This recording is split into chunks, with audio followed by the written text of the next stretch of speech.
उम्मीद है आप सभी लोग बहुत ही अच्छे होंगे। तो आज की क्लास में हम लोग डिस्कस करने वाले हैं मिडिवल हिस्ट्री के कुछ इम्पॉर्टेंट क्वेश्चंस को। चाहे आप एसएससी का एग्ज़ाम दें, यूपीएसआई, यूपी पुलिस या फिर बीपीएससी का एग्ज़ाम दें, आपको हिस्ट्री से इम्पॉर्टेंट क्वेश्चंस जब आएंगे तो आपको इस क्लास में कराए हुए क्वेश्चंस ज़रूर आपको आपके एग्ज़ाम में देखने को मिलेंगे। तो चलिए हम लोग फटाफट आप लोग चैनल की वीडियोज़ को लाइक कीजिए और चैनल को सब्सक्राइब कीजिए। तो आज का हम लोग अपना पहला क्वेश्चन स्टार्ट करते हैं। कोई व्यक्ति किसी से उसका धर्म, संप्रदाय या जाति ना पूछे, यह कथन किसका है? तो ये कथन जो है वो रामानंद का है। नेक्स्ट क्वेश्चन की ओर बढ़ते हैं। तो नेक्स्ट क्वेश्चन है, भक्ति संस्कृति का भारत में पुनर्जन्म कब हुआ था? भक्ति संस्कृति का भारत में पुनर्जन्म कब हुआ था? तो 15वीं और 16वीं शताब्दी में भक्ति संस्कृति का भारत में पुनर्जन्म हुआ था। नेक्स्ट क्वेश्चन की ओर बढ़ते हैं। शेख निजामुद्दीन औलिया किसके शिष्य थे? शेख निजामुद्दीन औलिया जो थे वो बाबा फरीद के शिष्य थे। नेक्स्ट क्वेश्चन है, भक्त तुकाराम किस मुगल सम्राट के समकालीन थे? भक्त तुकाराम किस मुगल सम्राट के समकालीन थे? तो आप लोग टिक करेंगे कि जहांगीर के समकालीन थे। नेक्स्ट क्वेश्चन है कबीर किसके शिष्य थे? कबीर किसके शिष्य थे? तो कबीर जो थे वो रामानंद के शिष्य थे। और रामानुज के अनुयायियों को क्या कहा जाता है? रामानुज के अनुयायियों को क्या कहा जाता है? तो रामानुज के अनुयायियों को वैष्णव कहा जाता है। नेक्स्ट क्वेश्चन की ओर हम आप लोग की तरफ बढ़ते हैं। तो नेक्स्ट क्वेश्चन है, तुलसीदास किसके समकालीन थे? तो तुलसीदास जी जो थे वो मुगल सम्राट अकबर और जहांगीर के समकालीन थे। तुलसीदास जी मुगल सम्राट अकबर और जहांगीर के समकालीन थे। ये क्वेश्चंस आप लोग के लिए इम्पोर्टेंट होने वाला है क्योंकि ये क्वेश्चंस प्रीवियस ईयर में कितने बार पूछे जा चुका है। नेक्स्ट क्वेश्चन है, इसको आप लोग डबल टिक कर लीजिएगा। प्रसिद्ध संत सलीम चिश्ती कहाँ रहते थे? प्रसिद्ध संत जो थे सलीम चिश्ती वो कहाँ रहते थे? तो वो फतेहपुर सिकरी में रहते थे। फतेहपुर सिकरी का निर्माण किसने कराया था? तो मुगल बादशाह अकबर ने कराया था। नेक्स्ट क्वेश्चन की ओर बढ़ते हैं। तो नेक्स्ट क्वेश्चन है, शेख निजामुद्दीन औलिया की दरगाह कहाँ स्थित है? शेख निजामुद्दीन औलिया की दरगाह कहाँ स्थित है? तो दिल्ली में स्थित है। नेक्स्ट क्वेश्चन है, ये इंपॉर्टेंट क्वेश्चन है, इसको आप लोग टिक कर लीजिएगा। गुरु नानक का जन्म स्थान है, गुरु नानक का जन्म स्थान है तो कहाँ है? ननकाना। नेक्स्ट क्वेश्चन है, भारत के मुगल शासक बनने पर जहीरुद्दीन मोहम्मद किसने अपना नाम रखा था? तो जहीरुद्दीन मोहम्मद ये बाबर ने अपना नाम रखा था।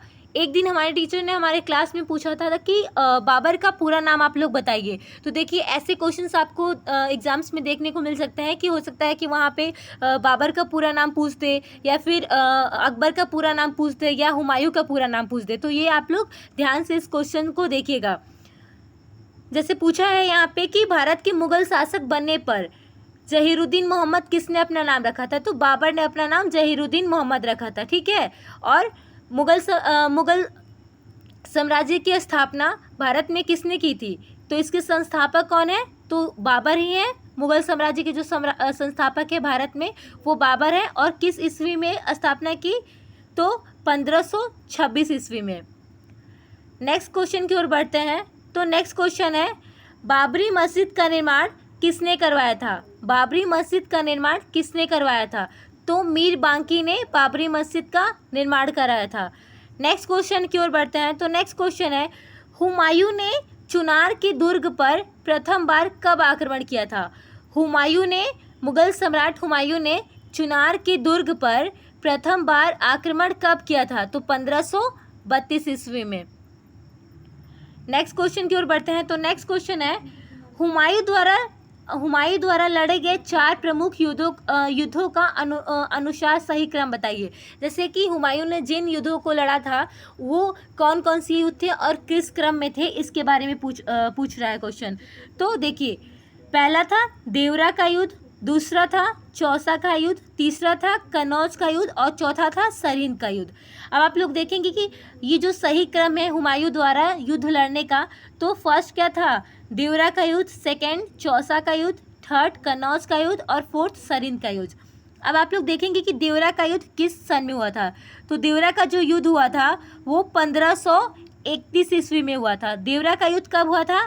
तो देवरा का जो युद्ध है ये 1531 ईस्वी में हुआ था। चौसा का युद्ध, सेकेंड जो है चौसा का युद्ध, ये 26 जून को 1539 ईस्वी में हुआ था। यानी कि चौसा का जो युद्ध हुआ था ये 1539 में हुआ था। और डेट याद रखेंगे तो 26 जून 1539 में चौसा का युद्ध हुआ था। और ये डेट आप लोग भी अपने कॉपी में नोट करते हुए चलिएगा। नेक्स्ट है थर्ड, कनौज का युद्ध। तो कनौज का युद्ध जो हुआ था ये 1540 यानी कि 1514 में कनौज का युद्ध हुआ था। और किन के मध्य हुआ था? तो हुमायूं और शेरशाह के मध्य हुआ था। लास्ट क्वेश्चन है सरहिंद का युद्ध। तो सरहिंद का जो युद्ध है ये 1555 ईस्वी में हुआ था। सरहिंद का युद्ध 1555 ईस्वी में हुमायूं और सिकंदर शाह सूरी के मध्य में हुआ था। तो आप लोग ये चारों क्वेश्चन को ध्यान से देखिएगा कि हुमायूं द्वारा जो लड़े गए 4 प्रमुख युद्ध थे वो किस क्रम में है। देवरा का युद्ध है फर्स्ट, सेकेंड चौसा का युद्ध, कनौज का युद्ध और सरहिंद का युद्ध। एक बार और देख लीजिएगा देवरा का युद्ध कब हुआ था? तो देवरा का युद्ध जो है वो 1531 में हुआ था। सेकेंड है चौसा का युद्ध। तो चौसा का युद्ध 26 जून 1539 को हुआ था। कनौज का युद्ध जो है थर्ड है, कनौज का युद्ध जो हुआ था वो 1540 में हुआ था। ये नोट करते हुए आप लोग चलेगा। और सरहिंद का जो युद्ध हुआ था, सरहिंद का जो युद्ध हुआ था ये 1555 में हुआ था। और किनके मध्य ये युद्ध लड़ा गया था? तो हुमायूं और सिकंदर शाह सूरी के मध्य हुआ था। नेक्स्ट क्वेश्चन है शेरशाह की मृत्यु कहाँ हुई थी? शेरशाह की मृत्यु कहाँ हुई थी? तो शेरशाह की मृत्यु जो है वो कालिंजर में हुई थी। लास्ट क्वेश्चन है शेरशाह का मकबरा कहाँ स्थित है? इससे आप लोग इम्पोर्टेंट टिक कीजिएगा। शेरशाह का मकबरा जो है वो सासाराम में है। और आप लोग इसके साथ साथ हुमायूं द्वारा जो लड़े गए 4 प्रमुख युद्ध हैं इसको तो आप लोग मोस्ट इम्पॉर्टेंट टिक कर लीजिएगा, डबल टिक कीजिएगा या ट्रिपल टिक कीजिएगा। देखिए आपके क्वेश्चंस जो है आपके एग्जाम्स में ज़रूर देखने को मिलेंगे। जितने भी हम युद्ध से रिलेटेड क्वेश्चन करा रहे हैं और किनके मध्य हुआ था, किस ईस्वी में हुआ था, ये आप लोग अपने कॉपी में नोट करते हुए चलिएगा, क्योंकि ये सारे युद्ध जो है वो किसी न किसी एग्जाम्स में पूछे ही गए हैं। तो आज के लिए इतना ही। नेक्स्ट क्लास में हम आप लोगों के साथ नेक्स्ट टॉपिक के साथ मिलते हैं। तो आज के लिए इतना ही काफ़ी है। धन्यवाद।